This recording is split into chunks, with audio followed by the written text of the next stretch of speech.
princípio geral que antes ele não era contemplado e ele passou a ser contemplado. Então, não há certo ou errado quando a gente fala de questão classificatória para os princípios, para essa sistematização dos princípios. Beleza? Vamos agora entrar na parte dos princípios essenciais. Pode falar. Veja bem, nesse terceiro princípio aqui, eu acho que eu escutei na hora que o senhor falou, retratou a letra da lei. Só para que fique claro, para eu constar aqui na minha anotação. Certo. A letra da lei referente ao quê? Ao terceiro princípio, esse último que acabamos de ouvir. Certo. Uma aplicação legal que determine esse princípio, é essa a pergunta? Sim, o artigo. Massa. Então, esse terceiro princípio, o princípio da proibição ao retrocesso, na verdade é um princípio doutrinário e jurisprudencial. Isso. A gente não tem um dispositivo legal propriamente dito, tá? Por isso que... Diferente dos dois primeiros, que foram, inclusive, citados os dois primeiros, para esse não tem. O que a gente vê é os próprios doutrinadores que falam, que disciplinam isso, certo? Tudo bem. Tá ok, então. Podemos avançar. Alguém mais tem alguma dúvida a respeito dos princípios gerais, pessoal? Eu vou interpretar esse silêncio como não, beleza? Vamos lá. Agora a gente pode avançar para o nosso segundo tópico, que é o tópico dos princípios especiais.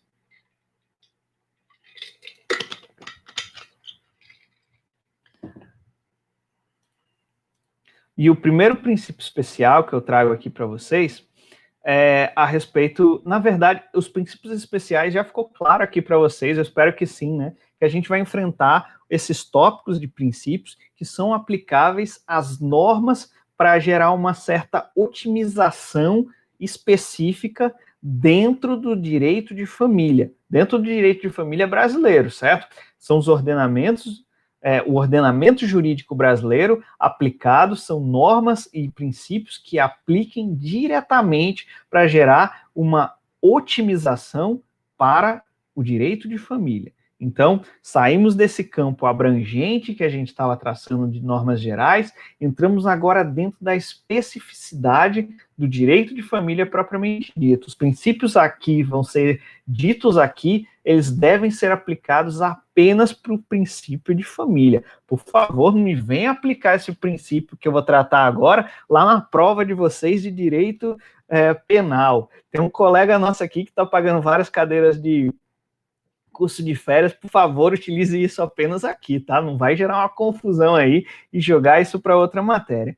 E o primeiro princípio que eu trago aqui para vocês específico é o princípio da afetividade.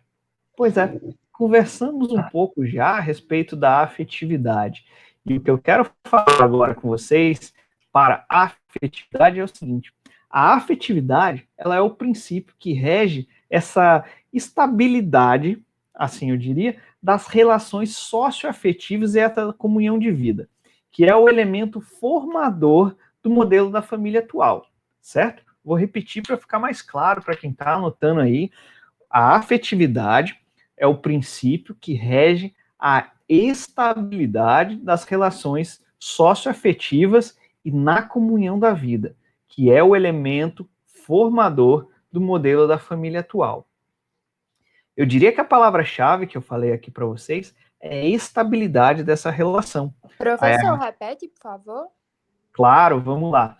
A afetividade é o princípio que rege a estabilidade das relações socioafetivas e na comunhão de vida,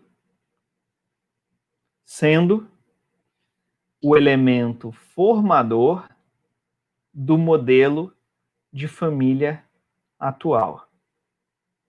Certo? Obrigada. Por nada. Já repeti bastante, então não posso cobrar isso na prova, porque isso já ficou muito claro para vocês. Vou ter que cobrar outra coisa na prova, mas vamos lá. Bom, então, voltando agora, o princípio da afetividade, na verdade, até fazendo remontagem, essa volta, rebobinando um pouco a fita para esse século que a gente vivia, que tinha esse poder patriarcal, era estruturada em torno de um patrimônio familiar. E ela era ligada apenas por laços econômicos. Não tinha essa contemplação, não tinha essa visualização desta questão de afeto. O afeto, ele se tornou essencial, ele se tornou, como eu acabei de falar, um elemento formador do modelo de família na atualidade. Quando a gente extinguiu esse poder patriarcal, esse poder em que apenas o homem ele era o chefe da família e o homem que tinha essa voz ativa, apenas ele. E depois, com essa aplicação, principalmente do princípio da afetividade, é que a gente pôde ver essa importância dessa estabilidade, dessa relação socioafetiva. O vínculo familiar, ele tinha alguns fundamentos formais, sendo a família um núcleo econômico, com uma representatividade que era advinda apenas desse fator econômico. Por que o homem que ele era o chefe de família antigamente? Porque o homem era que provia a família. Antigamente a gente tinha uma sociedade em que o homem ele trabalhava, o homem dava sustento para a família e diante desse poder, dessa representatividade, que ele era a voz ativa.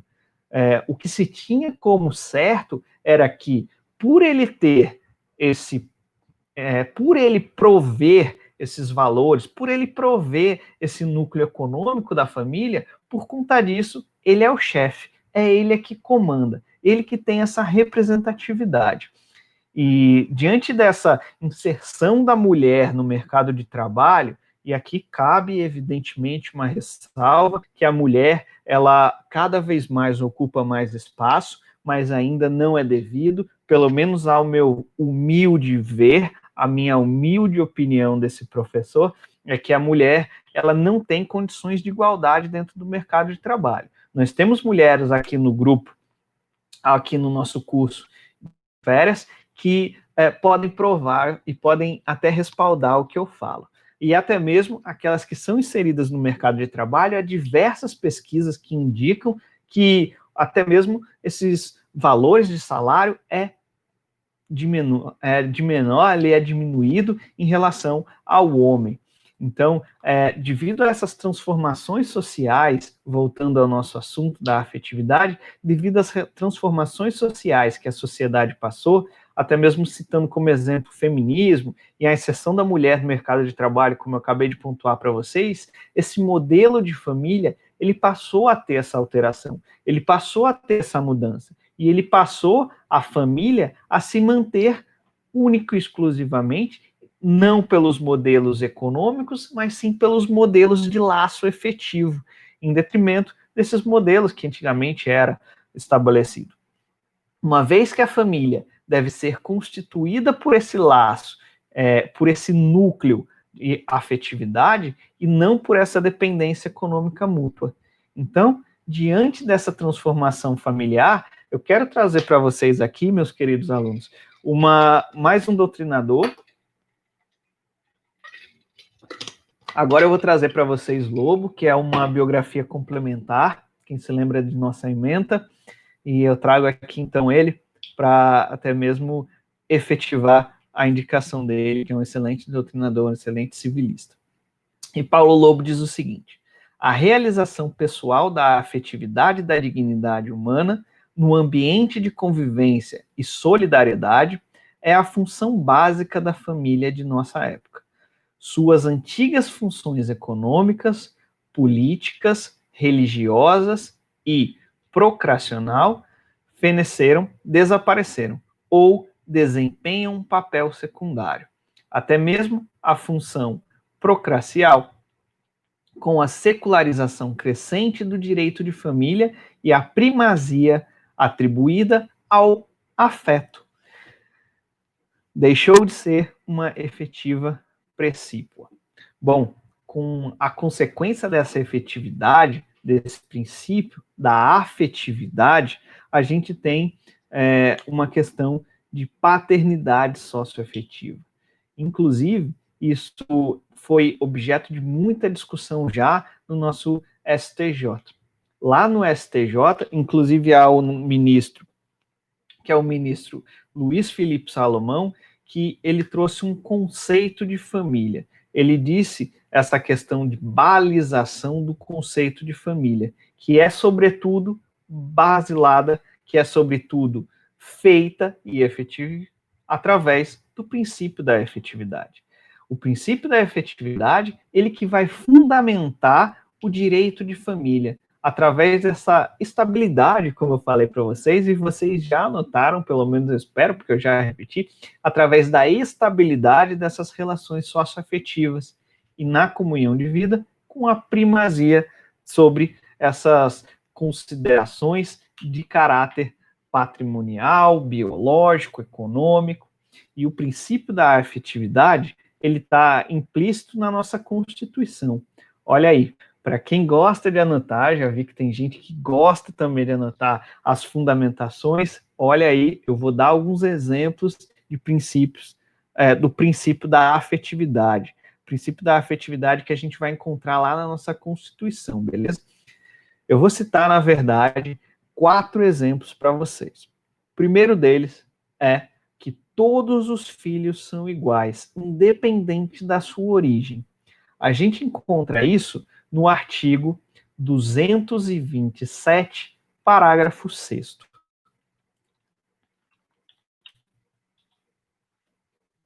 Artigo 227, parágrafo 6 da Constituição. Isso. Coloquei aqui no chat também, eu vou colocando no chat para ficar mais fácil, beleza, pessoal? Beleza, meus queridos alunos? O segundo exemplo que eu trago é a respeito da adoção. A adoção como uma escolha afetiva. Ela alcançou integralmente esse plano dessa igualdade de direitos. E ela é exposta também através, lá no artigo 227, mas a gente encontra 2 pontos, que é no parágrafo 5º e no parágrafo 6º. Coloquei também aqui no chat para quem quer copiar. Terceiro ponto, terceiro exemplo, terceira aplicação de fundamento do princípio da afetividade, que é quando a comunidade ela é formada por qualquer dos pais ou descendentes, incluindo os adotivos, que tem essa mesma dignidade de família constitucionalmente protegida. Lembra na aula passada, quando a gente falou que os filhos adotivos, eles recebiam um tratamento de forma diferente? Inclusive, não sei se vocês vão se lembrar disso, mas eu falei na aula passada, o filho adotivo, quando o pai que o adotou, ele falecia, esse filho adotivo, ele perdia esse vínculo de sucessão. Ele não tinha benefícios hereditários, ele não podia fazer jus a participar da vocação hereditária. Isso é sinistro do ponto de vista. Como é que pode haver essa desigualdade? O filho adotivo, ele tinha um afeto do pai, tanto é que o pai o adotou. O pai nutria, certamente, eu conheço alguns pais, eu, por enquanto, não sou pai ainda, e o que eu sempre escuto é que os pais, eles amam os filhos de igual modo, mesmo sabendo que existem algumas preferências, né? Quem tem irmão sabe disso. Ou quem já viu em algumas famílias, sempre tem aquele preferido, mas do ponto de vista jurídico, todos são iguais atualmente, certo? Antigamente, infelizmente, não era. E o quarto e último exemplo que eu trago para vocês é a convivência familiar. A convivência familiar que eu estou levando em consideração aqui, e não essa questão de origem biológica, beleza? Ela é uma prioridade absoluta assegurada para a criança e para o adolescente. Para isso, essa questão dessa relevância, dessa afetividade em relação ao convívio familiar e não a sua questão de origem biológica, a gente encontra no artigo 227. Coloquei no chat também, para quem quer anotar. Apesar de não estar devidamente expresso, de forma bem clara ali, aplica-se o princípio da afetividade, beleza? Não tem isso nesses artigos. quando vocês forem verificar, não tem isso. Mas o que a gente verifica é esse entendimento implícito. É um entendimento implícito nessa legislação infraconstitucional também. A gente consegue verificar que há algumas normas orientadoras a respeito deste direito de família. Então, o que se leva é esse alicerce para essa questão, para essa relevância do princípio da afetividade. Beleza? Podemos avançar?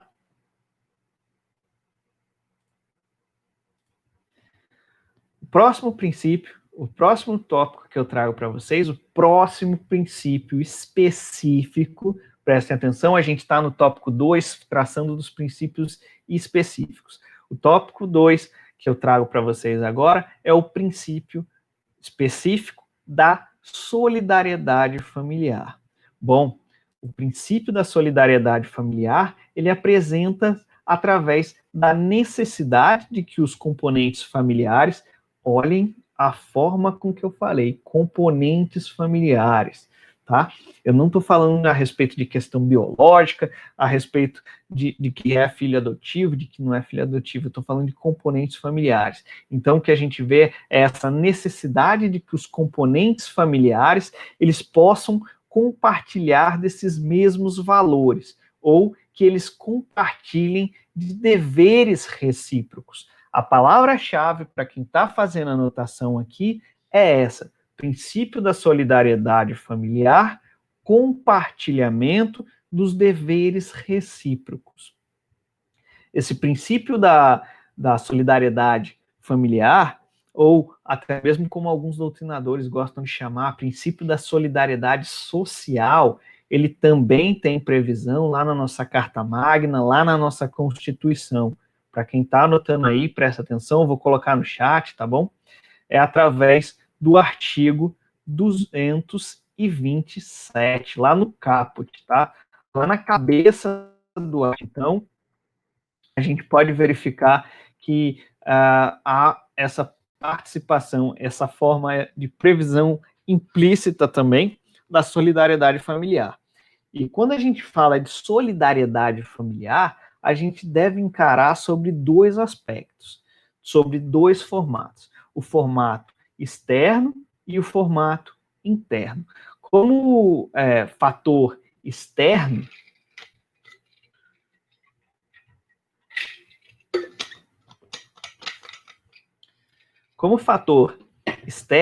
a gente vê essa retratação da solidariedade na pessoa do poder público e dessa sociedade civil quando há um cumprimento de um direito dentro de cada família ou dentro de cada membro que se encontra em uma situação de marginalização social do país.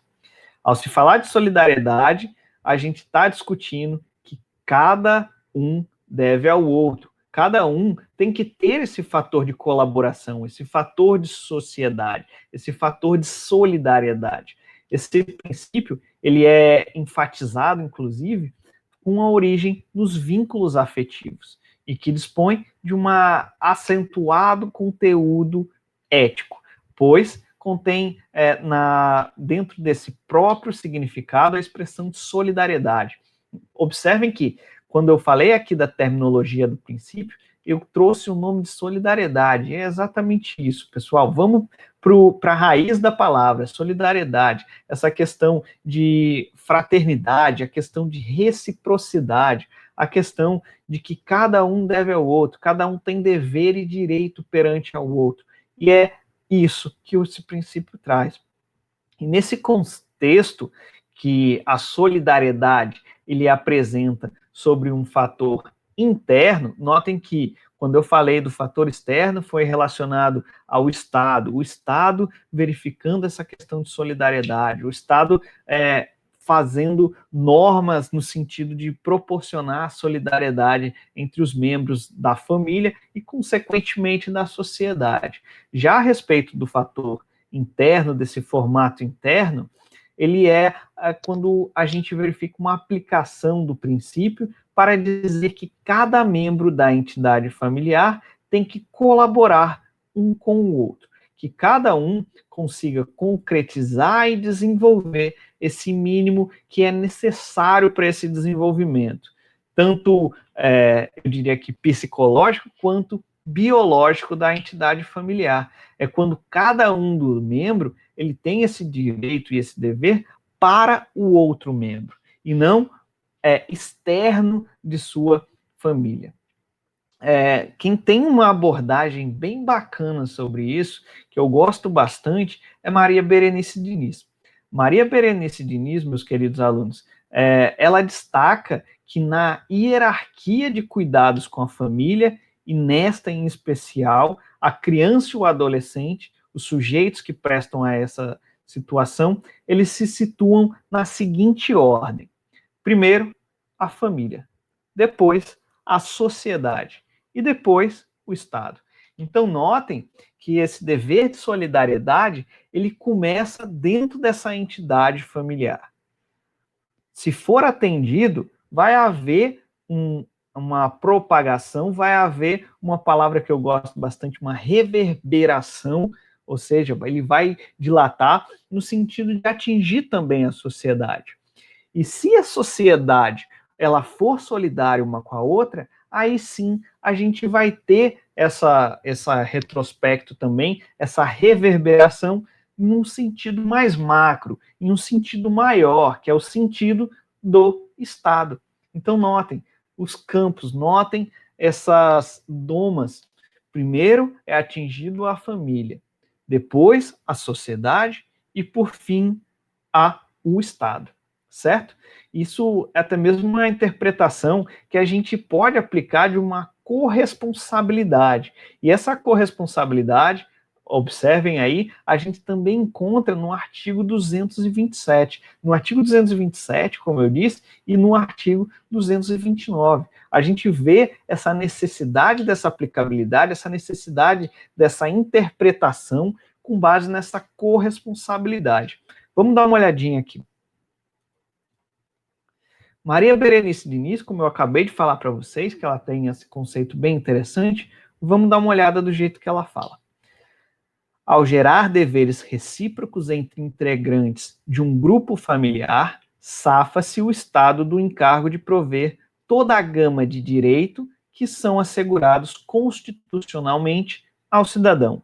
Basta atentar que, em se tratando de crianças e adolescentes, é atribuído primeiro à família, depois à sociedade e, finalmente, ao Estado, o dever de garantir, com absoluta prioridade, os direitos inerentes aos cidadãos em formação.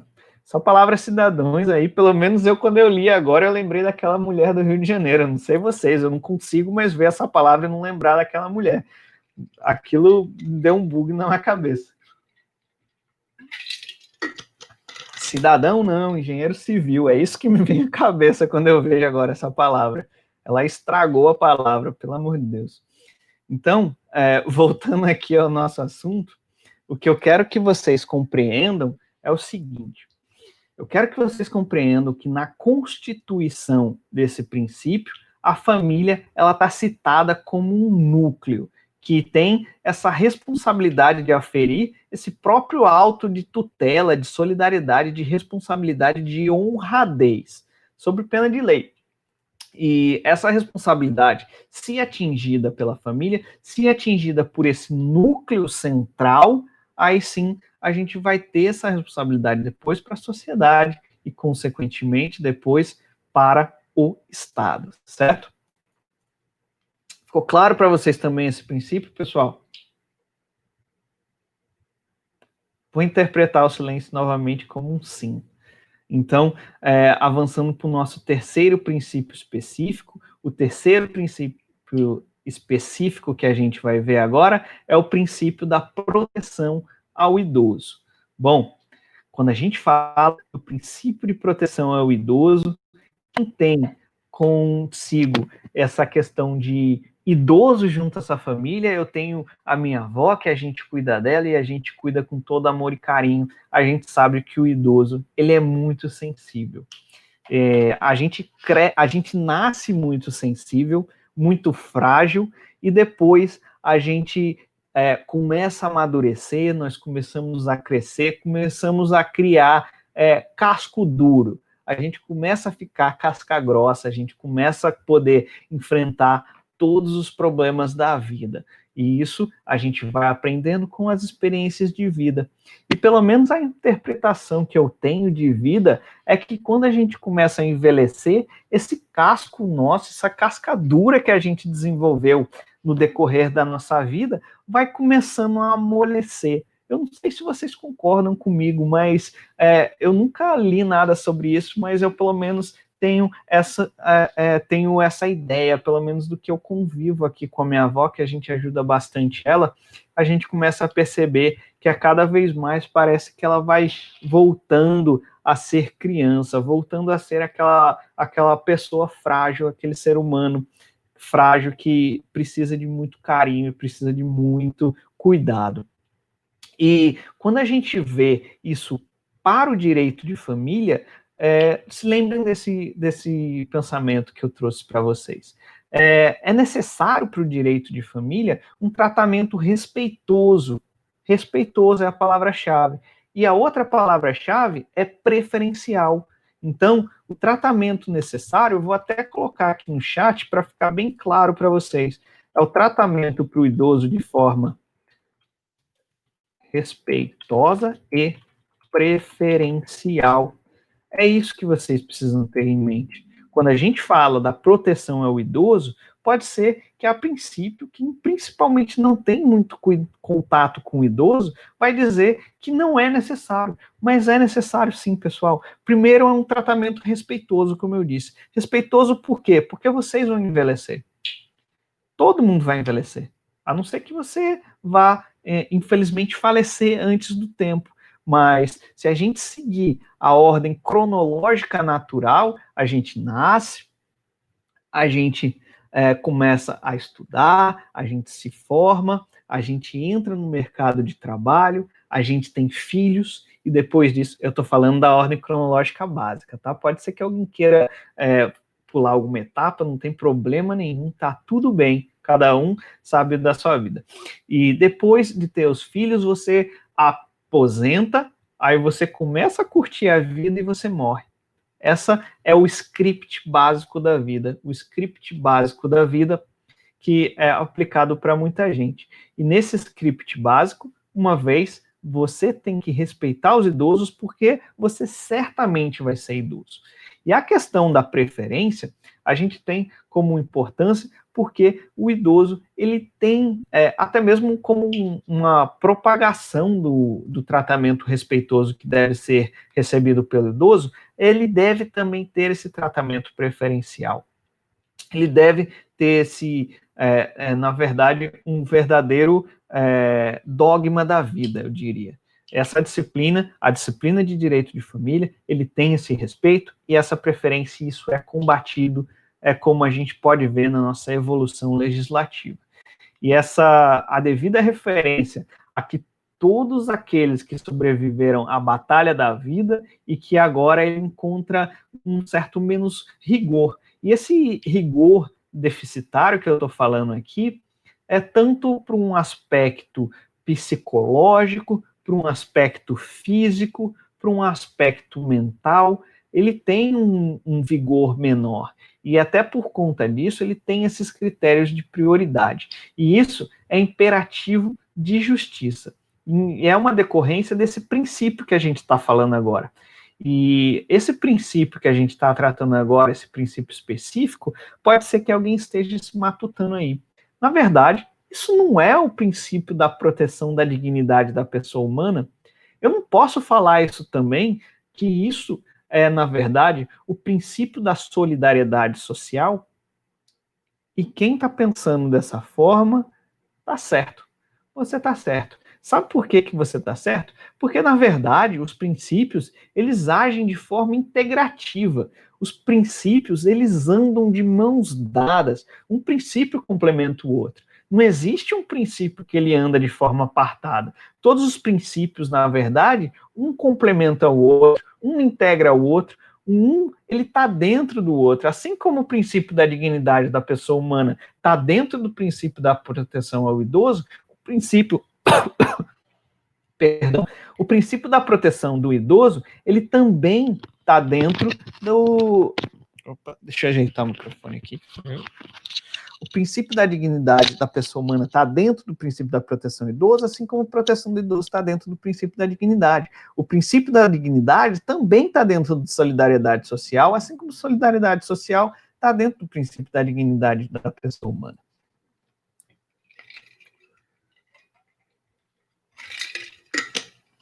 E nesse ponto, já que a gente já passou dessa parte introdutória do princípio da proteção ao idoso, é importante que a gente observe que no nosso país o tratamento do idoso, ele teve, na verdade, uma série de mudanças, ele teve uma série de evoluções.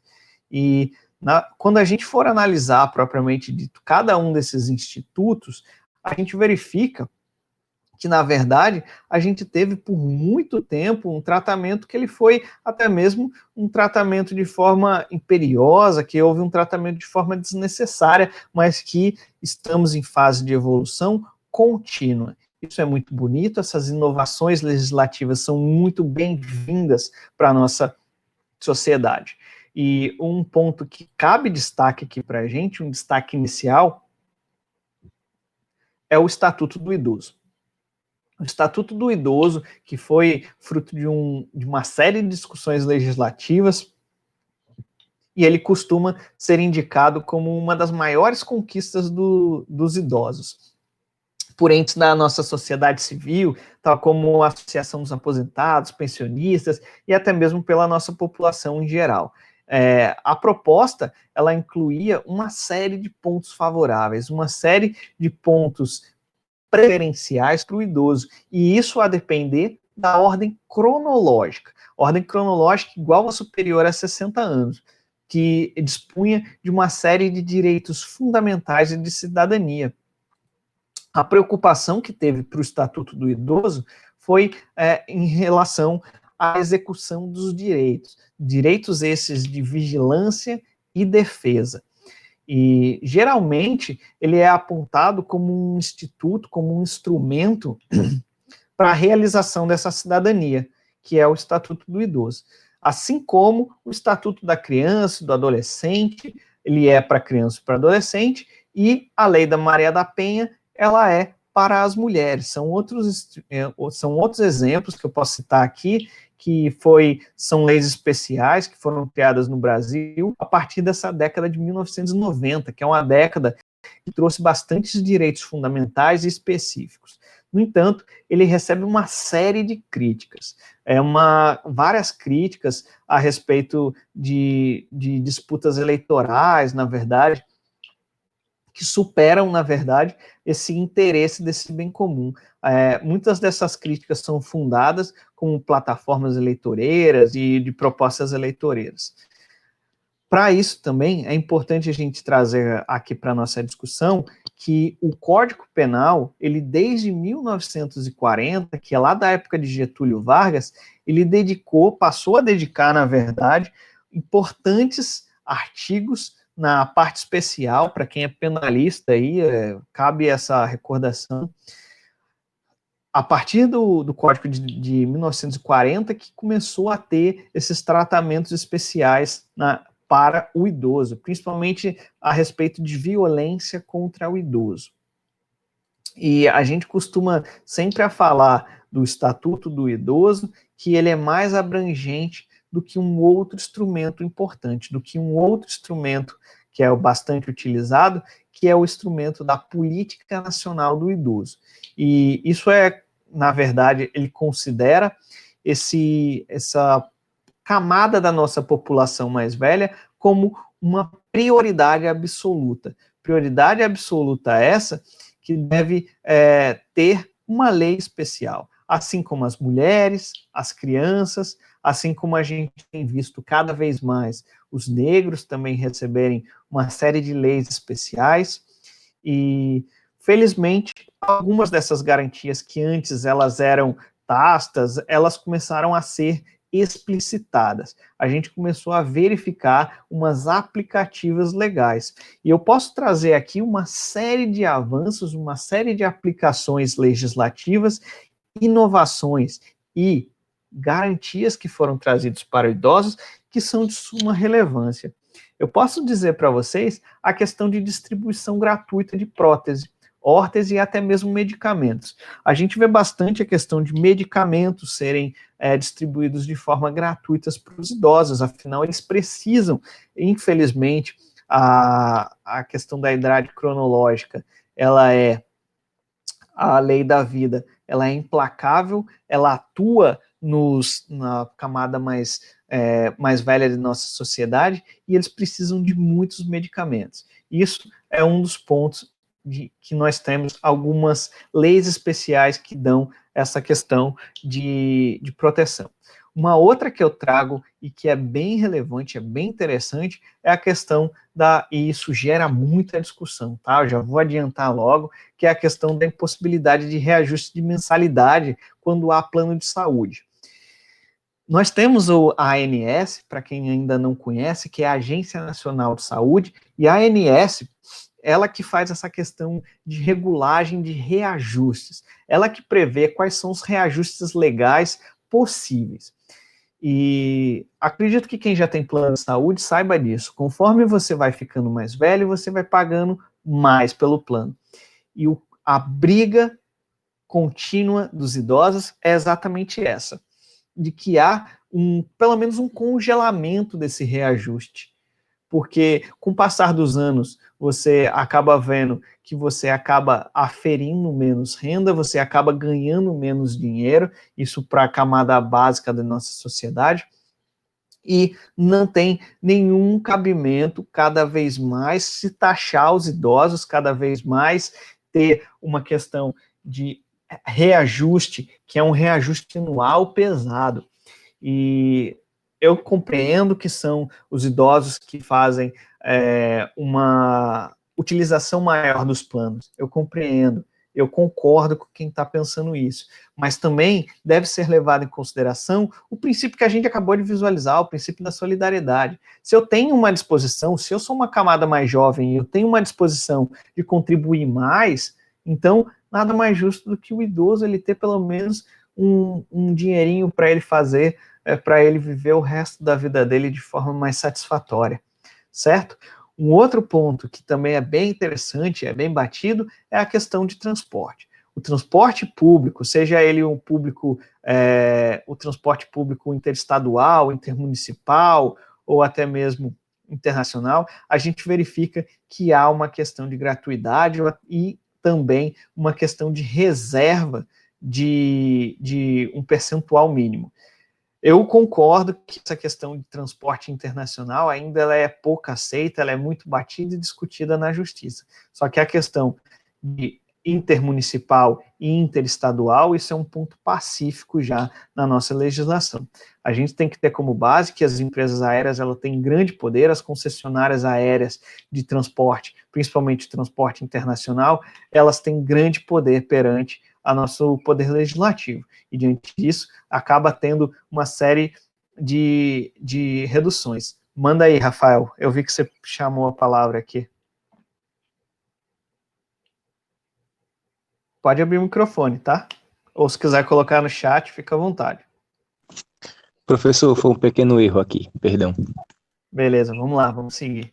Bom, uma discussão também, só voltando a respeito dessa questão de transporte coletivo, quando ele é estadual, é cabido a reserva de 2 vagas gratuitas para esses idosos. Mas a nossa lei, a gente percebe que ela é bem restrita quanto a isso. Não basta você ser só idoso, você tem que ter uma renda igual ou inferior a 2 salários mínimos. E também há uma questão de prioridade de atendimento hospitalar. E o ponto que eu quero reforçar bastante aqui para vocês, que é um ponto que toca no nosso cotidiano, é a questão do rito especial. O idoso, ele tem um rito especial. Esse rito especial é um rito que ele vai tramitar perante o nosso poder judiciário de forma mais célere. Ele vai tramitar os os processos judiciais, eles vão tramitar com um rito mais célere quando esse idoso ele for, presta atenção aqui, quando o idoso for parte, tá bom? Não é quando o idoso for advogado, como algumas decisões a gente consegue verificar perante o nosso TED, que é o Tribunal de Ética e Disciplina da OAB, e até mesmo perante o nosso Poder Judiciário. Eu acho que, na verdade, deveria ter também essa extensão para o advogado idoso, porque o princípio, a ideia que foi taxada foi a ideia de que, na verdade, a gente consegue contemplar os idosos de uma forma, de um processo com um rito mais célere, porque ele tem poucos anos de vida ainda, se tem, perdão falar isso, mas essa é a ideia central. Nada mais justo que ampliar, portanto, para os advogados também, certo?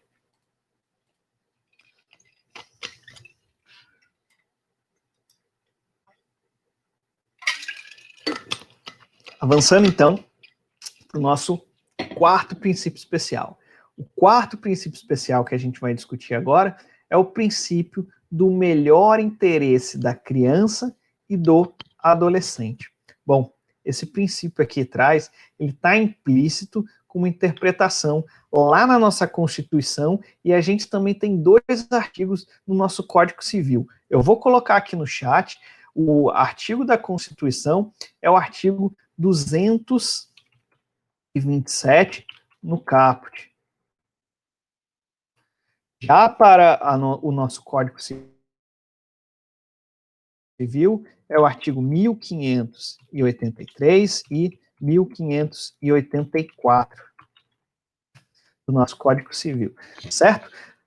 Anotem aí, façam essa marcação no vade-mecum de vocês, que é uma marca importante, e eu também trago aqui para a gente dar uma olhada. O artigo 227, ele tem a seguinte redação: é dever da família, da sociedade e do Estado assegurar à criança, ao adolescente e ao jovem, com absoluta prioridade, o direito à vida, à saúde, à alimentação, à educação, ao lazer, à profissionalização, à cultura, à dignidade, o respeito. Vejam só quanta coisa, viu? Quanta coisa é previsto aqui.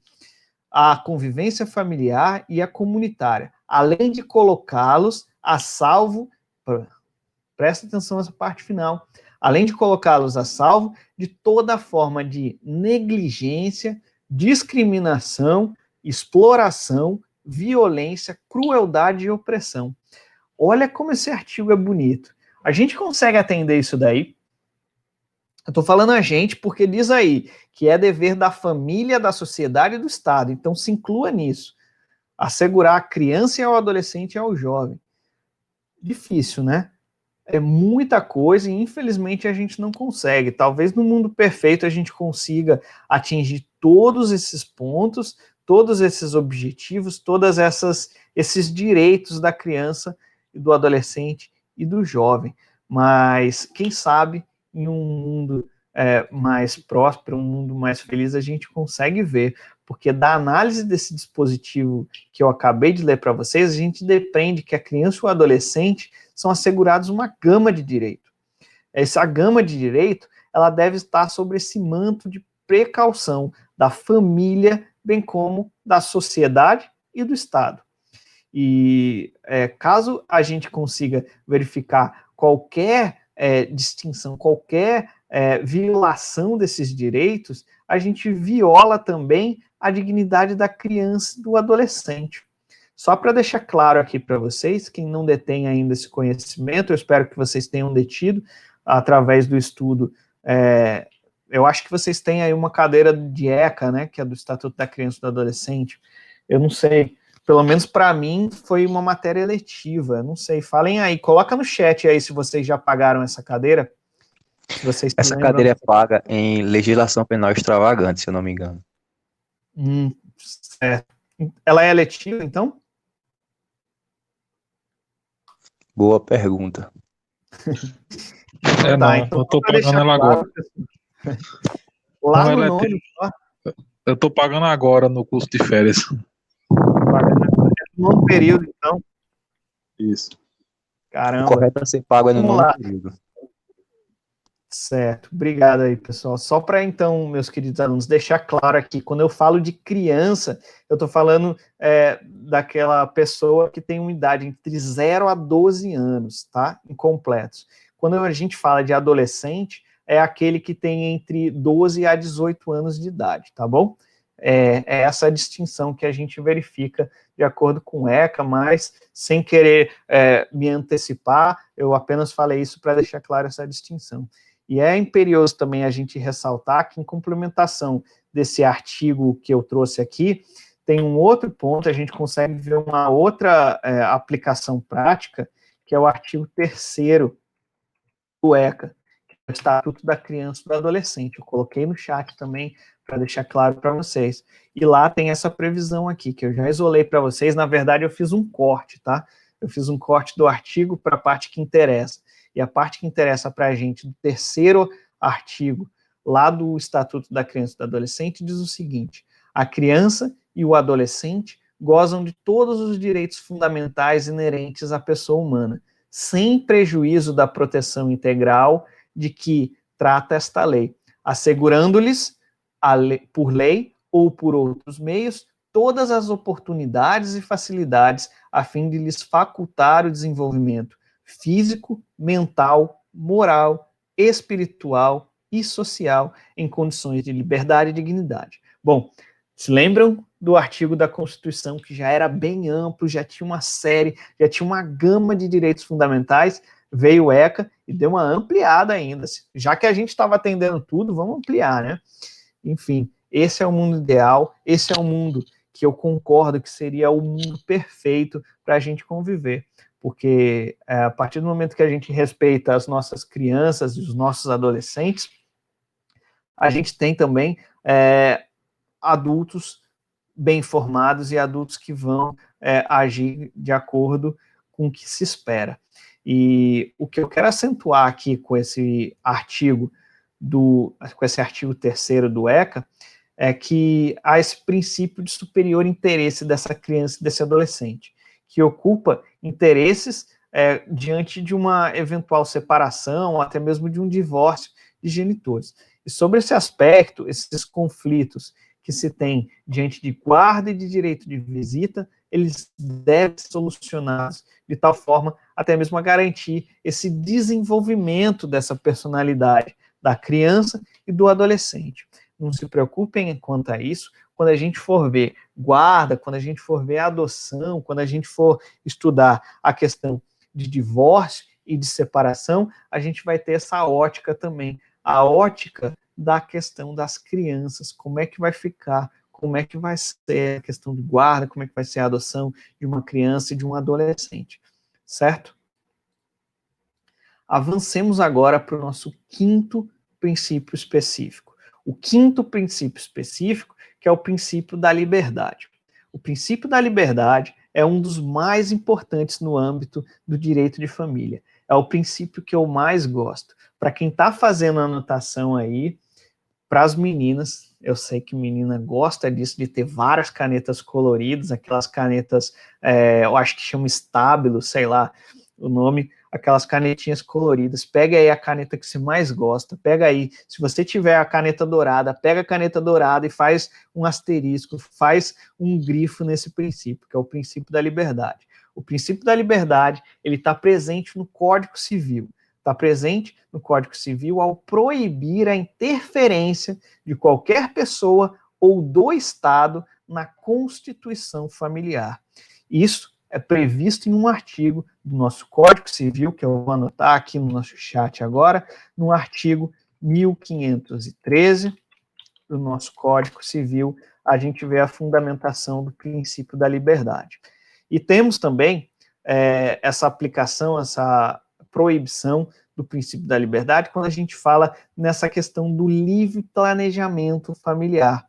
O livre planejamento familiar, que está previsto também no nosso Código Civil, lá no artigo 1565 do nosso Código Civil. A gente também vê a verificação, a aplicação, a fundamentação do princípio da liberdade. O artigo 1565, ao estabelecer que é livre o planejamento familiar. Não cabe intervenção de qualquer pessoa, não cabe interferência de qualquer pessoa, muito menos do Estado, quando houver esse planejamento familiar, certo? Temos também mais outros 3 aplicações práticas, outras 3 aplicações no nosso Código Civil. A primeira delas, que eu vou trazer aqui, a terceira, na verdade, já trouxe 2, trouxe a questão da constituição familiar, do livre planejamento familiar. A terceira é a forma do regimento de bens. Quem escolhe o regime de bens, teremos uma aula específica também para tratar dos regimes de bem. Quem escolhe o regime de bem é o próprio casal. O casal, ele é livre. Não cabe qualquer tipo de interferência do casal nessa escolha. Não cabe qualquer tipo de interferência do Estado ou de qualquer outra pessoa na escolha do regime de bens. Quem escolhe o regime de bens é o casal propriamente dito, tá? E quando eu falo em casal, não é o homem que vai escolher ou a mulher que vai escolher. Na verdade, é o consenso. E se o casal não tem um consenso nem para escolher o regime de bens, é melhor nem casar, viu? Porque se você já está começando tendo conflito, então nem começa. E lá, no artigo 1639 do nosso Código Civil, a gente vê que é livre a forma de regime de bens. Estudaremos regime de bens, estudaremos o artigo 1639, que eu já coloquei no chat também, lá na frente. Então, calma. E a penúltima aplicação que eu trago para vocês é a forma da administração desse patrimônio dessa família. O patrimônio da família, ele é administrado pela forma que a família decide. A família que vai escolher como vai administrar. A família, ela pode escolher se ela pode doar um bem, se ela pode vender, se ela pode alienar, se ela pode emprestar, se ela pode gravar de usufruto. É a família que escolhe. É só a família que escolhe. Não cabe nenhuma interferência de um terceiro ou muito menos do Estado. E isso também temos no artigo 1642 do nosso Código Civil também, que eu acabei de colocar no chat. Quem está anotando, artigo 1642, é livre a forma de administração do patrimônio da família. E também, a última fundamentação que a gente tem no nosso Código Civil é que é pleno exercício do poder familiar, ele é livre. O exercício do poder familiar é um consenso entre o casal, é um consenso entre a entidade familiar. É a entidade familiar que vai escolher como vai ser desempenhado o poder familiar. Também temos uma aplicação no nosso Código Civil, no artigo 1634. Certo? Para quem está anotando aí com a caneta especial, eu espero que vocês tenham anotado com isso, não fica bravo por ter gastado a sua caneta preferida, não, tá? Mas eu estou falando de um princípio que ele é muito importante. O princípio da liberdade, por este princípio, a entidade familiar, ela tem essa liberdade diante do Estado, ela tem essa liberdade diante da sociedade. E cada membro tem a sua liberdade dentro da sua família. Essa liberdade, ela está na forma de poder decidir sobre essa constituição, sobre essa manutenção. A parte também pode decidir, essa liberdade também pode decidir dos cônjuges, também da extinção dessa família. Se uma das partes quer realizar o divórcio, esse divórcio tem que ser realizado. Ela é livre para isso. Não cabe uma intervenção de terceiro que vai barrar esse divórcio. Não cabe uma intervenção do Estado que vai proibir esse divórcio. Quem tem essa liberdade é a própria pessoa, é a própria entidade familiar, certo? Então, temos também um outro aspecto, um outro ponto, que é o artigo 22. Opa, deixa eu anotar aqui. Que é o artigo 22, parágrafo 7º, só que dessa vez a gente está falando da Constituição. Lá na Constituição, no artigo 22, que eu acabei de colocar no chat, artigo 22, parágrafo 7º, diz que a Constituição é de livre decisão do Estado. Essa liberdade do Estado não cabe nenhuma interferência do Estado e muito menos da sociedade. O princípio da liberdade, ele diz respeito não apenas a essa criação, manutenção ou extinção dessa entidade familiar, como eu já conversei com vocês, mas também dessa permanente constituição e até mesmo dessa reinvenção dessa entidade familiar. A família, ela pode ter desligada dessas funções tradicionais. Não faz sentido o Estado ele ter qualquer interferência quanto a esses regulares deveres que restringem a liberdade. A liberdade que está sendo objeto de discussões constantes. Diariamente a gente discute liberdade, discute essa questão de censura, de cerceamento de liberdade, e eu posso assegurar a vocês, a liberdade, talvez, se não é o maior, é um dos maiores garantias, é os maiores direitos, é os maiores princípios que nós podemos ter. A liberdade que nós devemos sempre brigar na verdade, uma reverberação da nossa própria voz, na nossa própria vontade. Tivemos estados em que havia cerceamento de liberdade, havia, na verdade, imposições do Estado. E isso não foi nada satisfatório para a nossa sociedade. Não foi nada satisfatório para a nossa intimidade, para a nossa vida, e isso respaldou também, e isso repercutiu também na questão da vida privada das pessoas. Houve essa repercussão nessa vida privada, repercutindo também sobre esses interesses gerais. Avançando para o nosso sexto princípio, é o princípio do pluralismo familiar, certo? O princípio do pluralismo familiar que nós conseguimos verificar também, deixa eu logo anotar aqui, que é o artigo 226, parágrafo 3º e 4º da Constituição. Bom, acabei de colocar no chat também, a gente vê a aplicação do princípio do pluralismo familiar lá no artigo 226, parágrafo 3º e 4º da nossa Constituição, em que é considerado família além do matrimônio, a união estável entre homens e mulheres e até mesmo a questão das entidades familiares monoparentais, que são aquelas formadas por apenas um dos pais e de seus descendentes. Bom, esses modelos de entidades familiares, a gente vai ter uma aula temática também sobre isso, então se deprendam apenas a essa questão de possibilidade de aceitação desse pluralismo familiar para a nossa sociedade, para a nossa legislação.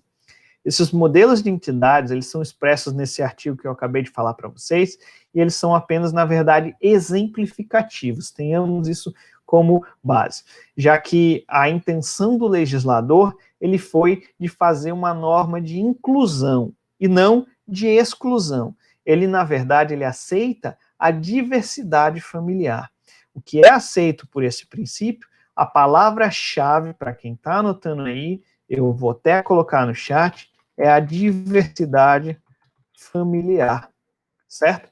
Então, quando a gente fala do princípio do pluralismo familiar, estamos falando de diversidade familiar. Lembremos que as entidades familiares que temos hoje, elas são exemplificativas, não são taxativas. E o que é interessante também a gente destacar agora é que no que tange a essa questão de liberdade de planejamento familiar. Nós temos acabamos de discutir no princípio da liberdade, nós falamos que existe uma liberdade de planejamento familiar. Nós temos, então, uma nova forma de família, que é a questão da família homoafetiva, que sempre foi vista de modo preconceituoso por parte da nossa sociedade. Então, deve-se lembrar que os mesmos direitos que são assegurados pelos casais heteroafetivos também devem ser reconhecidos aos casais homoafetivos. E pode ser que vocês procurem alguma aplicação expressa nesse sentido, mas não tem. O que a gente verifica são, na verdade, a aplicação de outros dispositivos nesse sentido. O dispositivo que eu posso citar para vocês aqui de forma livre e com certeza é o artigo 5º da nossa Constituição. Artigo 5º, quem é que lembra lá do caput do artigo? Quem é que lembra da cabeça do artigo 5º? Artigo 5º que é sempre muito bem citado, e nós temos a previsão de que todos são iguais perante a lei, sem qualquer distinção de natureza, beleza? Então, se os casais heteroafetivos, eles têm alguns direitos, alguns deveres, isso também é aplicado para os casais homoafetivos, beleza? E agora, vamos falar do princípio da paternidade responsável e do planejamento familiar. Princípios estes que a gente verifica a aplicação no artigo 226, parágrafo 7º e 227 da nossa Constituição. Coloquei no chat agora, tá bom? A gente tem também a aplicação nos artigos 3, 4 e 6 do ECA, do Estatuto das Crianças e do Adolescente, tá? Então, quando a gente fala aqui desse princípio, ele decorre, na verdade, do princípio da liberdade e da dignidade da pessoa humana, uma vez que gera uma responsabilidade, e uma grande responsabilidade. Quem é pai sabe disso, é uma grande responsabilidade aos genitores nessa questão de planejamento familiar e nessa melhor questão de forma de criação dos filhos. Como a gente já viu, os princípios eles se complementam, os princípios eles se integram, eles andam de mãos dadas, tá? Cabe aos genitores, ao genitor, se for caso uma entidade familiar monoparental, de promover da melhor forma possível essa criação, essa educação e até mesmo esse desenvolvimento dos filhos. Então, esse princípio, ele briga, ele preserva exatamente por isso, exatamente por esse planejamento familiar de forma responsável. E nós temos também uma lei que trata sobre essa questão. Eu vou colocar a lei aqui do lado, deixa eu escrever aqui no chat, que é a lei 9.263, ela trata exatamente de planejamento familiar. O planejamento familiar, ele foi regulado por essa lei, ele foi previsto por essa lei. E além é claro, nesses artigos que eu já citei para vocês e que eu já coloquei no chat, nessa lei a gente vê um estabelecimento de uma série de formas e orientações, posso assim dizer, de políticas públicas, orientações e prevenção para esta questão de planejamento familiar, certo? Bom, meus queridos alunos, era isso que eu tinha para falar para vocês sobre a questão dos princípios. Eu queria pedir para vocês a liberdade aqui de 5 minutinhos só, para mim descer correndo ali para a cozinha, pegar a minha água, recarregar a minha água, que minha água já acabou, minha garganta está indo embora, mas eu vou pegar a água e já volto com vocês, tá bom? Eu não quero que ninguém saia, por favor. Se alguém quiser ir pegar água também, ir no banheiro, pegar uma comida, que vocês podem estar com fome também, ficam à vontade, sintam-se inteiramente à vontade.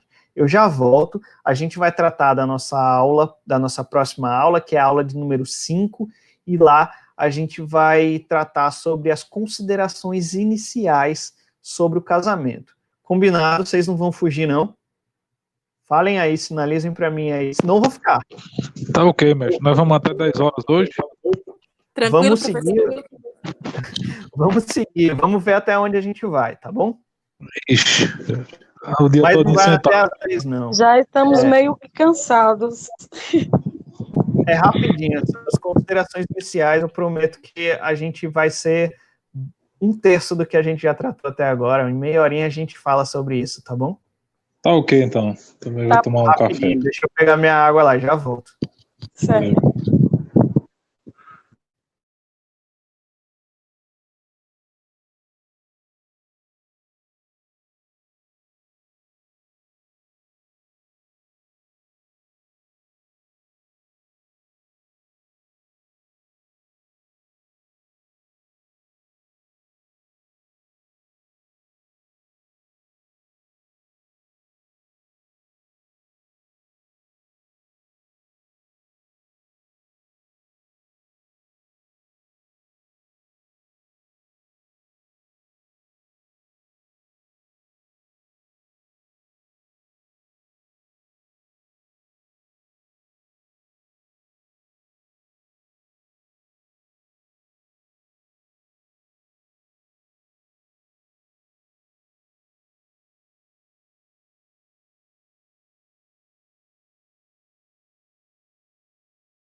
E aí, pessoal, bora lá? Foi rápido.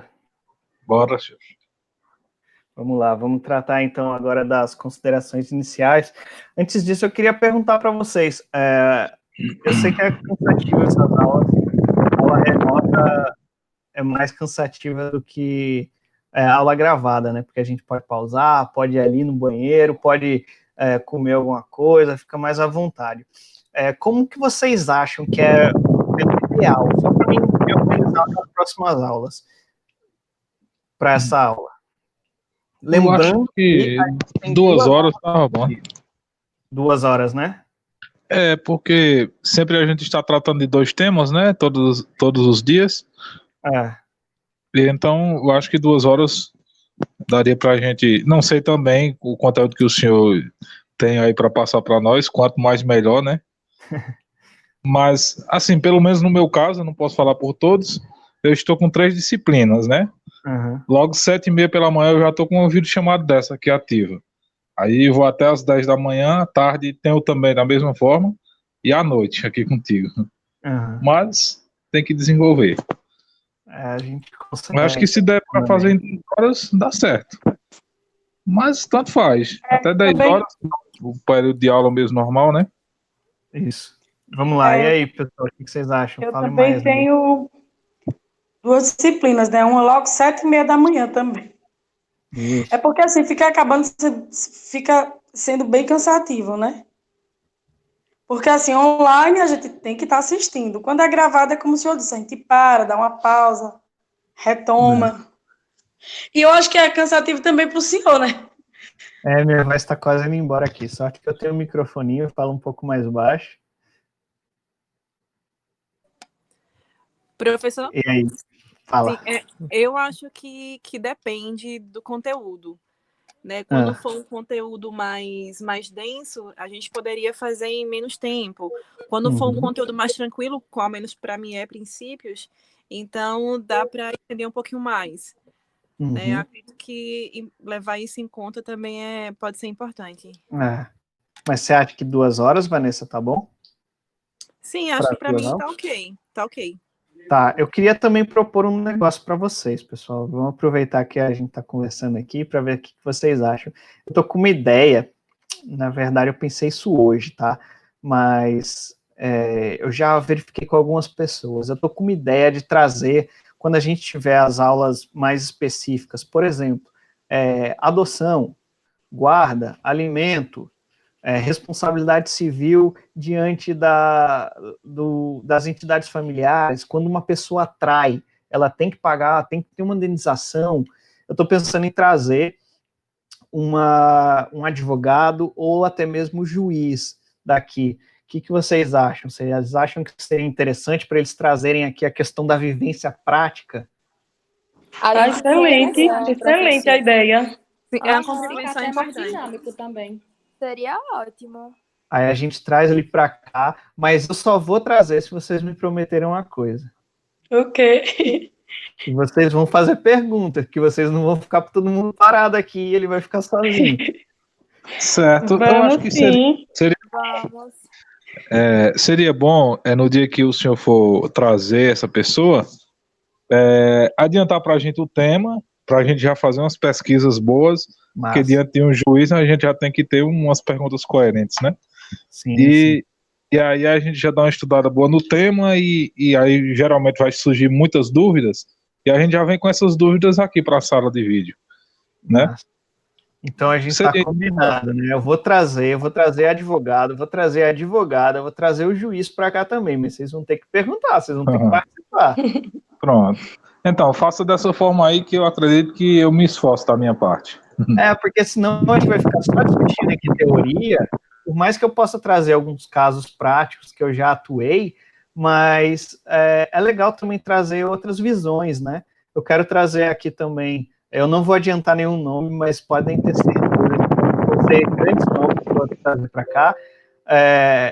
Eu quero trazer grandes nomes e eu acho que vai ser interessante para a gente vai conseguir ter bastante proveito isso. Mas eu quero que vocês faz o convite para a doutora Keila.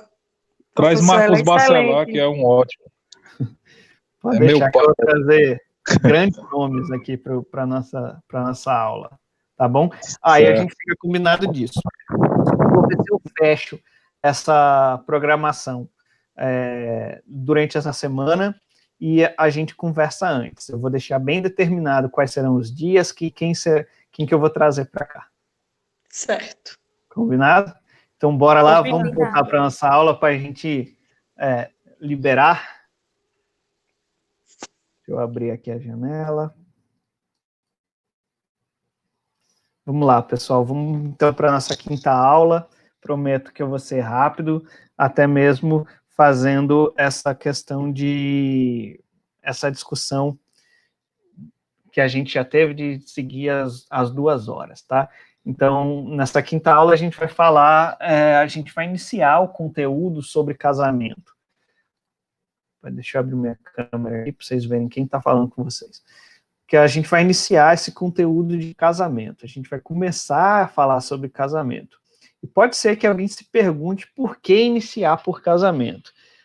E eu quero deixar isso bem claro, que não é nada imperativo em questão, na verdade, de uma precedência temporal, uma questão de importância, e muito menos uma questão de ordem religiosa, tá? Não tem nada disso. Afinal, todas as manifestações de família, ou seja, todos esses arranjos familiares, essas entidades familiares, elas são válidas pela ótica jurídica, tem a guarida na questão jurídica, e a gente consegue verificar isso. E deve ser, consequentemente, respeitado, deve ser socialmente respeitada. Então, como até mesmo a nossa Constituição prevê lá no artigo 226, que eu já repeti aqui esse artigo diversas vezes para você, mas é exatamente isso. O artigo 226, ele prevê essa questão. Todas devem ser respeitadas, a gente tem, até mesmo com base em todos os princípios que a gente acabou de discutir, a gente tem esse sistema aberto e inclusivo que é consagrado pela nossa Carta Magna. O que eu adotei e que eu passei a adotar a partir dessa ementa, na verdade, o que a gente vai verificar, que eu até fui oposto à ementa da FACAP, eu vou adotar, na verdade, a ordem que é estabelecida pelo próprio Código Civil, tá bom? O que eu vou adotar é a ordem que foi estabelecida pelo próprio Código Civil. O casamento, como instituição, ele deriva efetivamente desse sistema organizado socialmente com que estabelece essas regras formais. Ele, na verdade, ele iniciou com esse fundo espiritual e com esse fundo religioso. E o casamento ele é algo muito antigo. A gente tem algumas referências no direito romano, mas por mais que fosse restrito apenas... Isso aí, Gilmar, o último assunto a gente pode traçar como divórcio, a gente traz a separação também, né? Vamos iniciar o casamento e daí vai finalizar no divórcio. A gente tem algo que o casamento ele é muito antigo. Ele é muito antigo porque... Então, já que a gente vai finalizar no divórcio, vamos prestar bastante atenção nos casamentos, escolha de regime de bens, para que não complique o nosso divórcio lá no final, tá? Vamos se concentrar para produzir uma parte inicial boa para não ter sequelas lá no final. E essa questão de que ele é muito antigo na nossa sociedade, como eu disse, o próprio direito romano, ele já teve e foi iniciado, por mais que lá no direito romano ele era destinado apenas para uma cota da sociedade, para uma camada da sociedade, que era, na verdade, para os homens livres, a gente tem também propagação em outros ordenamentos jurídicos. Eu destaco também e dou uma certa relevância para o direito canônico, que lá a gente tinha uma certa compreensão, mais ou menos, do que a gente vê hoje em dia. O que merece destaque nessa evolução conceitual, nessa evolução do casamento propriamente dito, é a questão da religiosidade.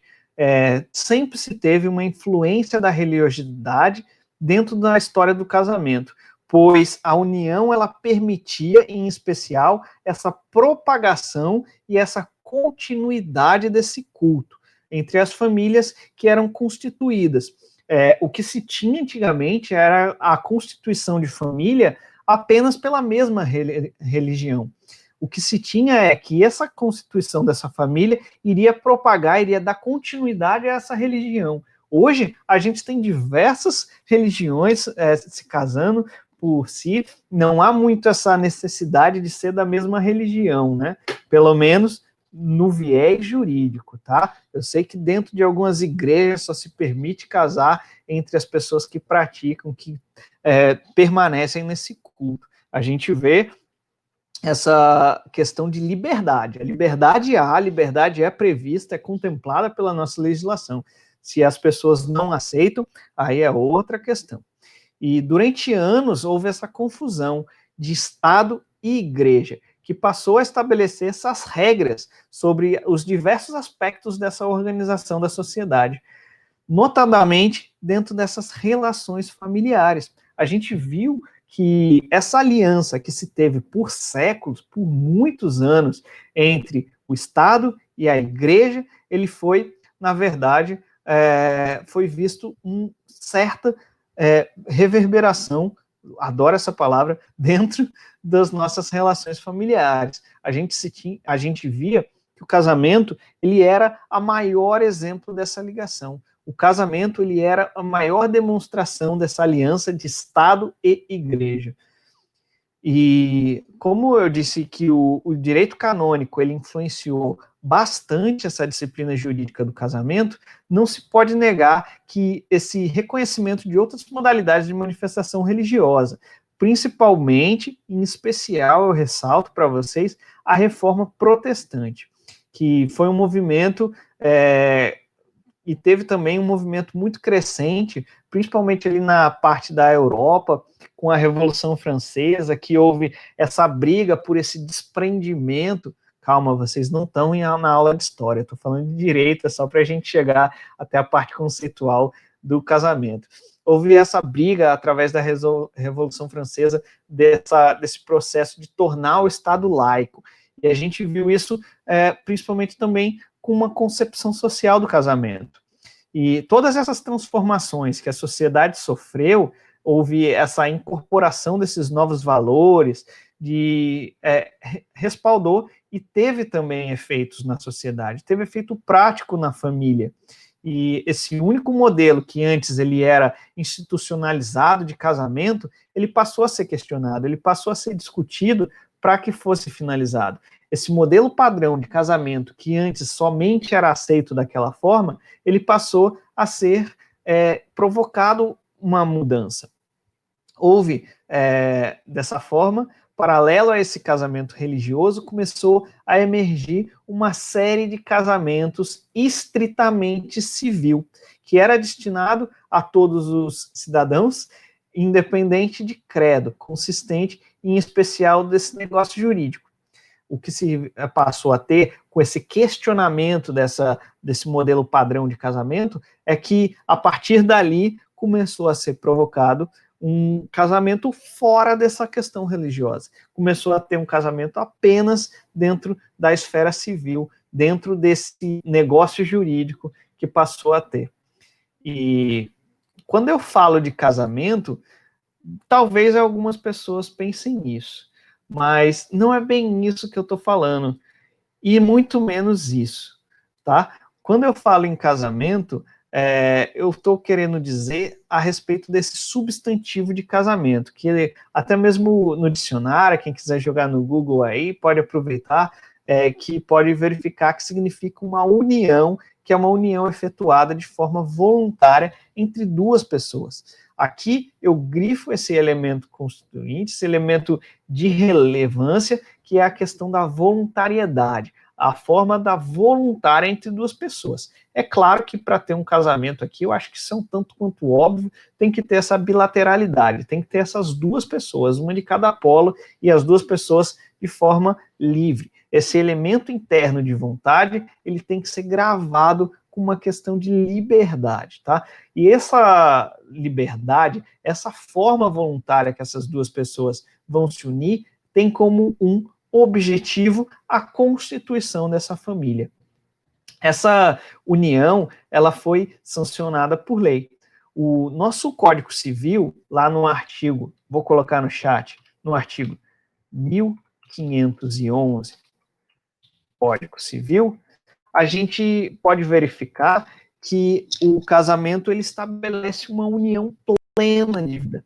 E com base nessa igualdade de deveres e direitos dos cônjuges. Há uma igualdade desses deveres e é a partir daí que se tem uma comunhão plena de vida, que é o que é estabelecido pelo casamento.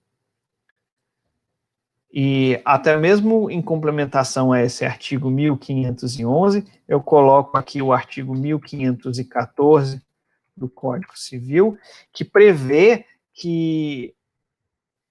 coloquei certo. 1514 do Código Civil, que prevê que seja efetiva quando as partes se manifestam, aí que está o ponto-chave, de acordo com o nosso Código Civil, essa manifestação dessa vontade tem que ser perante o juiz. Esse juiz, ele vai colher essa vontade de estabelecer esse vínculo conjugal, sem que esses mesmos, diante disso, se for uma vontade que seja estabelecida desculpa a redundância, uma vontade estabelecida para o estabelecimento de um vínculo conjugal, aí sim é que vai haver a declaração de casamento. Vamos dar uma olhada nesses dispositivos, só que antes disso, eu quero trabalhar melhor essa questão, eu quero aprofundar com vocês, meus queridos alunos, e eu vou trazer dois grandes civilistas para tratar desse respeito de conceituação do casamento. E o primeiro que eu trago é Maria Helena Diniz. O vínculo jurídico entre o homem e a mulher que visa ao auxílio mútuo material e espiritual, de modo que haja uma integração fisiopsíquica e a constituição de uma família. Percebam que Maria Helena Diniz ela vai bem fundo nesse conceito de casamento, né? Integração fisiopsíquica e constituição de uma família.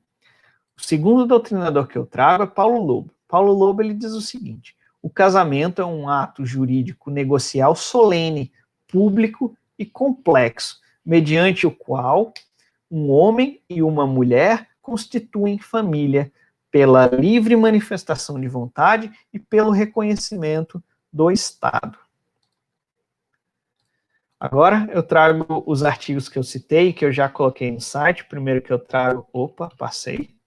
O primeiro que eu trago é o 1511, e o artigo 1511 diz o seguinte: o casamento estabelece comunhão plena de vida, com base na igualdade de direitos e deveres dos cônjuges. Segundo, artigo 1514. O casamento se realiza no momento em que o homem e a mulher se manifestam perante o juiz e a sua vontade de estabelecer um vínculo conjugal. E o juiz os declara casados. Notem o que eu falei para vocês. Essa manifestação de vontade, ela tem que ser uma vontade que seja perante o juiz. E só assim que o juiz vai declarar esse estado de casado. E da análise desses dois dispositivos e dessas duas doutrinas que eu trouxe para vocês, a gente consegue afirmar, então, que o casamento é uma entidade familiar solene. Observem que há uma solenidade imposta pelo nosso Código Civil, certo? Então, uma entidade familiar solene, formal. Existe uma formalidade a ser respeitada também. Não tem que ser feito perante o juiz?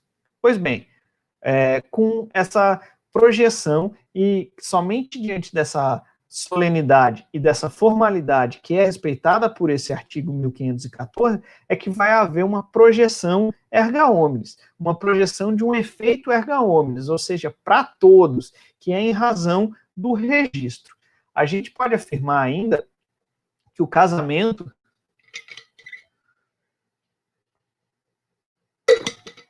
ele traduz uma união formal. Ou seja, ele é um negócio jurídico. Isso mesmo, o casamento ele é um negócio jurídico de pessoas com o objetivo de constituir uma comunhão de vida. E essa comunhão de vida, ela tem dois caráteres. Ela tem o caráter existencial e o caráter patrimonial. essa comunhão, quando se fala em comunhão, não é apenas comunhão de sentimentos ou comunhão de alegrias, de afeto. É também uma comunhão patrimonial. Assim como também, eu sei que tem algumas pessoas que se casam apenas por essa comunhão patrimonial, mas não é somente isso. Se a comunhão ela for fundada apenas por esse aspecto patrimonial, certamente não vai dar certo. Beleza? Tem que ser, então, baseada nessa igualdade dessa substancial, que é o que prevê o artigo que a gente leu, o artigo 1511. Tá certo? E um outro ponto que eu queria salientar para vocês aqui é essa questão de comunhão plena de vida, que não cabe uma interferência de terceiros no casamento. A gente já viu isso, já falamos sobre esse princípio, e eu espero que vocês tenham isso bem claro. E a respeito do casamento, dessa questão de proibição de interferência de terceiros, também temos um artigo, que é o artigo 1513 do nosso Código Civil, e eu espero que vocês deem uma olhada. Já sobre a natureza jurídica, eu quero que vocês lembrem, meus queridos alunos, inicialmente, que sempre que eu indago essa questão de natureza jurídica de uma determinada figura, deve o estudioso de direito, que são vocês, cuidar desse apontamento dessa categoria que se enquadra. Sempre deve se perguntar o que é esse Instituto para o Direito. E a partir daí a gente consegue solucionar, consegue trazer algumas teorias que expliquem essa existência, e a partir dali a gente consegue ter essa resposta da natureza jurídica. E um dos pontos controvertidos acerca do casamento é exatamente isso, é a respeito dessa natureza jurídica. Ou seja, a compreensão de que é o patrimônio, é um matrimônio para o direito, certo? Diferente de alguns ordenamentos jurídicos que definiram em lei essa questão de natureza jurídica, o direito brasileiro, ele deixou isso a cargo da doutrina. Mais uma vez, a doutrina que tem que solucionar uma questão de omissão legislativa. E diante disso, a gente tem 3 posicionamentos a respeito do casamento. Quero que vocês prestem bastante atenção. Eu vou colocar os posicionamentos também no chat para quem está anotando e não se perder. São 3 teorias, 3 posicionamentos. O primeiro deles, eu vou colocar aqui, letra A, tá bom? O primeiro deles diz que, na verdade, o casamento ele tem natureza jurídica de contrato. Segunda teoria, o segundo posicionamento acerca da natureza jurídica do casamento, diz que é, na verdade, uma instituição. E a terceira doutrina, a terceira teoria, a terceiro posicionamento da natureza jurídica do casamento, diz que, na verdade, é um ato muito complexo, é um ato muito difícil de ser compreendido. Ele tem, na verdade, um caráter eclético, um caráter misto, ele tem, na verdade, uma natureza híbrida. Bom, essas são as 3 teorias, recapitulando. A primeira teoria diz que a natureza jurídica do casamento ele é de uma natureza de contrato, a segunda que é de uma natureza de instituição, e a terceira que diz que é um ato completamente complexo, que ele tem esse caráter híbrido. Bom, e para os adeptos, eu vou dissecar um pouco cada teoria. Prometo que está acabando, tá bom? Também está cansativo para mim, já vamos finalizar em breve. Bom, a respeito desses adeptos dessa primeira teoria, que é da teoria dos contratos, esse casamento ele é um negócio jurídico. Ele é um negócio jurídico e ele depende dessa livre manifestação da vontade das partes para sua realização, de modo que ele só vai produzir os seus efeitos patrimoniais se ele for regulado pelos regimes de bens. E diante disso, aqui vai haver um matrimônio, e esse matrimônio, ele é, na verdade, um negócio jurídico, ele é um contrato, que deve ser apreciado diante de um plano. O plano da da escada pontiana. Quem é que se lembra aí da escada pontiana? Eu também sou professor de contratos e eu amo escada pontiana. Escada pontiana é aquela escada que vai verificar a apreciação do contrato, desse negócio jurídico, sobre 3 planos. O plano da existência, da validade e da eficácia. E a partir dali, se ele preencher esses 3 planos, na verdade é uma escadinha, se ele preencher, se ele subir essa escadinha, aí sim é que vai ser um contrato existente, válido e eficaz. Beleza? E essa teoria que diz que é um contrato, ela é rebatida por uma corrente que identifica como uma instituição. Assim como eu coloquei ali no chat. Segunda corrente, segundo posicionamento, instituição. Ela é rebatida, pois o mesmo ele é regido, na verdade, por normas de ordem pública, que define de uma forma pormenorizada os seus efeitos jurídicos. Há uma imposição de deveres e estabelece os direitos para cada um desses cônjuges, não podendo ser mitigados pela livre vontade das partes. Então, quando a gente verifica, quando a gente diz contrato, a gente tem aquela ideia de algo que vai ser pormenorizado, que vai ser minutado ali naquele momento. Diferente dos adeptos dessa corrente, que diz que não há essa liberdade. Na verdade, o que se segue são normas pré-estabelecidas, normas de ordem pública, que já foram estipuladas, que já foram traçadas, e que a partir dali é que se faz a declaração, certo?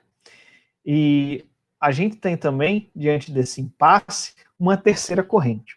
É a corrente que concebe que é, na verdade, um ato muito complexo, que ele tem uma natureza mista. Ele tem essa natureza, como eu coloquei no chat, híbrida, pois reconhece que mesmo essa coexistência de características contratuais com essas características institucionalizadas. Para essa terceira corrente, a autonomia da vontade das partes, ela se resume apenas na liberdade de escolher esse parceiro. Está na liberdade também de escolher qual é o regime. Tem também uma liberdade de permanecer nesse instituto, nesse contrato.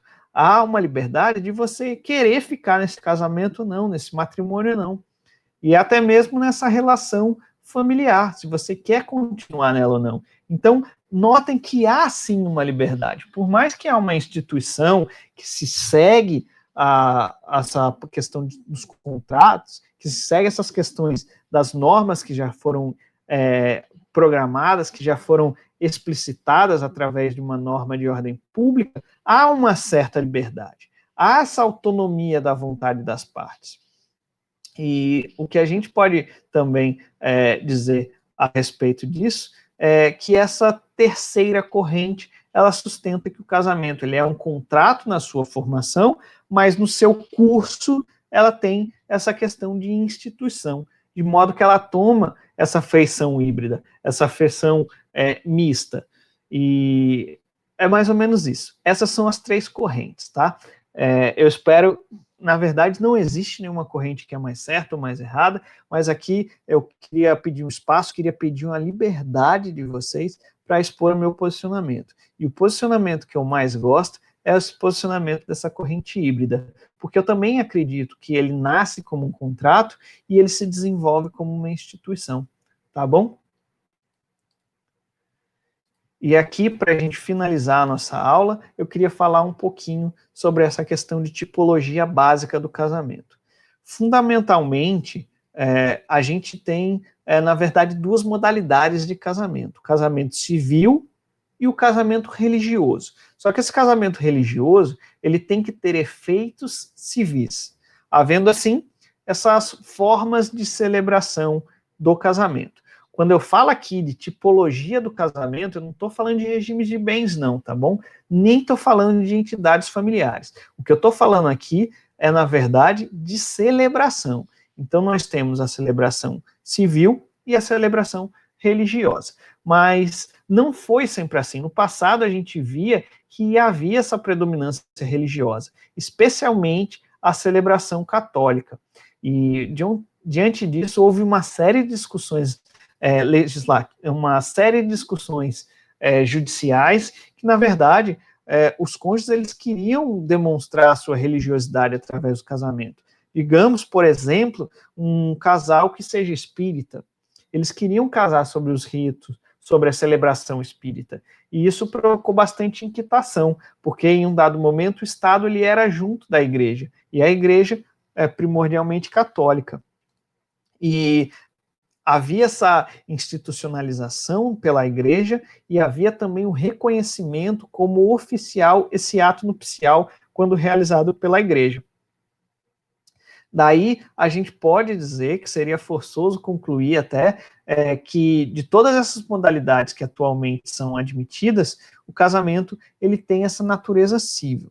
Vale anotar aí para quem está anotando, no entanto, que o uso dessas expressões casamento civil para designar aquele ato que é celebrado perante uma autoridade oficial do Estado, que a gente já viu no artigo 1511, que é o juiz de direito, tá? Ou também o juiz de paz, e nós também temos a expressão casamento religioso com efeitos civis, que é utilizado para identificar esse matrimônio que ele é celebrado, prestem atenção no que eu vou falar, que ele é celebrado por uma autoridade de qualquer religião brasileira, afinal, o Estado ele é um Estado laico, nós não temos uma religião oficial, certo? Então, a gente vê esse casamento religioso, que ele é estipulado, que ele é feito por uma autoridade de casamento que pode patrocinar esse casamento, e depois deve ser feito o efeito civil. E também, é claro, há o casamento apenas religioso, mas na verdade, eu queria trazer isso para o prisma jurídico. Quando a gente fala em casamento apenas religioso, ele não é oficialmente reconhecido, mas nada impede que isso configure uma união estável que vai ser objeto de aula futura, certo? E então, bom, pessoal, como eu prometi para vocês, falei que ia ser um terço só, então só usei 23 minutos para ser mais preciso. Era isso que eu tinha para conversar com vocês hoje. A gente voltará na nossa próxima aula. A gente vai ser, na verdade, nossa próxima aula, como combinado que a gente teve, vai ser aula remota gravada, que vai ser disponibilizada para vocês. Foi uma satisfação ter dividido essa noite com vocês. Eu fico muito feliz de estar aqui discutindo coisas que eu gosto, e essa questão de família é uma delas, tá bom? Na nossa próxima aula a gente vai trazer 2 assuntos, eu vou dividir as aulas também, daí vocês assistem uma, depois assistem a outra, a gente vai continuar o estudo do casamento, a gente vai estudar na nossa primeira aula a promessa de casamento, e na segunda a gente vai ver as formas especiais de casamento, tá bom? Até a próxima aula, muito obrigado, vamos jantar agora, para quem ainda não jantou, e vamos em frente. Obrigado, pessoal. Até a próxima. Obrigada, professor. Tchau, tchau. Tchau, Vanessa. Tchau, professor. Um abraço, Tchau. mestre. Tchau, tchau. Abraço. Valeu, pessoal. Obrigado.